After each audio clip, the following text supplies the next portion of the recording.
Tonight is my drama club's very first practice for our spring play. This is our 4th annual spring play.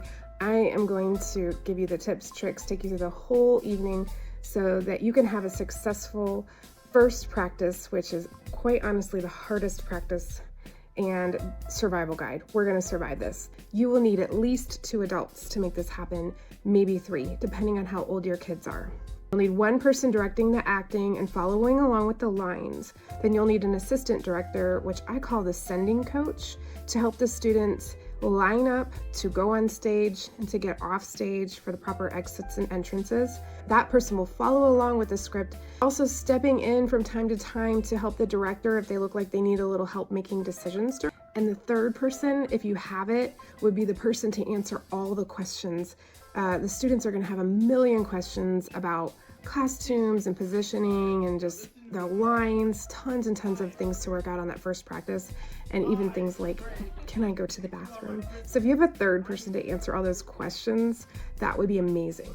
Hopefully you watched my video on how to turn your play script into a master event guide, because that will have made it so that your practice is completely spelled out, every little detail's already ready to go, and you'll need to send a message to your students before practice that they need to have printed the very last, most current version of your play script, the last edited one, and hopefully that is your master event guide. And they need to print it, they need to read over it and be familiar with it, they need to have their lines highlighted, they need to bring water and come with their bellies full and a wonderful attitude.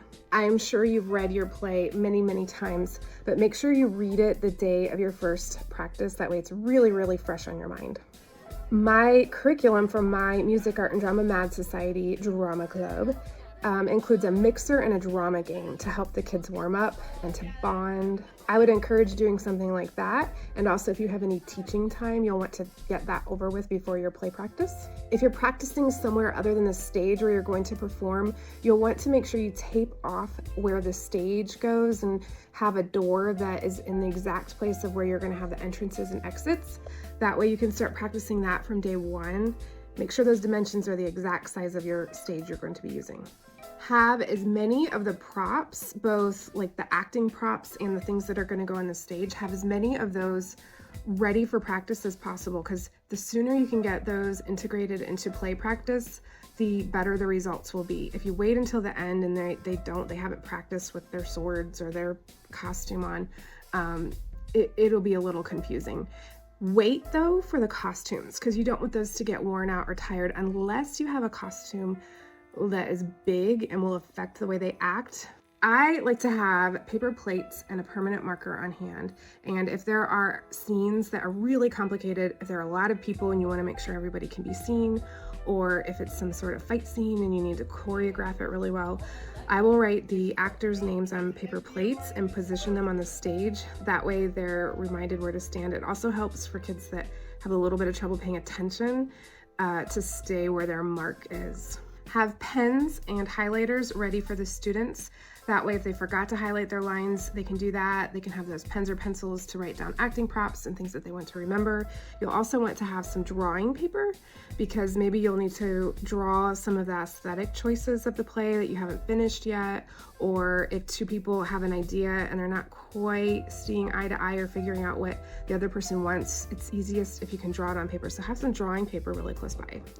You'll also want something like a whistle to get everyone's attention. Play practice is so much fun. It gets so exciting. And when it gets out of control, don't yell. Don't ever yell. It's not worth it. Get a whistle. You'll want to write down on a piece of paper for your line reader, your adult who's going to read the lines, write down the name of the actor and the characters that are absent. That way as they're reading the play, they can really quickly reference who's there.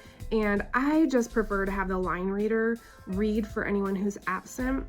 And just pretend like that actor's on stage. It gets really out of control if another person fills in and people get giggly. It is fun, but it's easiest to just have that line reader that's sitting following along read the lines of the people who are absent.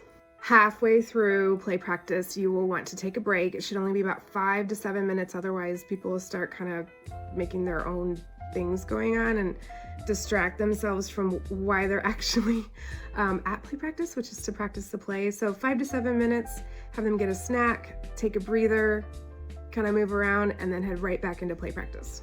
Take pictures. Parents, guardians want to see pictures of what you do. It's fun to record it, and you'll want to do some sort of save the date or fun picture at each practice for advertising and marketing for your play. This is hands down, far and away, the hardest practice. You need to get through this. I want to show you a little graph of how I have figured out my pattern for the emotional process it takes to get from I picked a play and the play happens.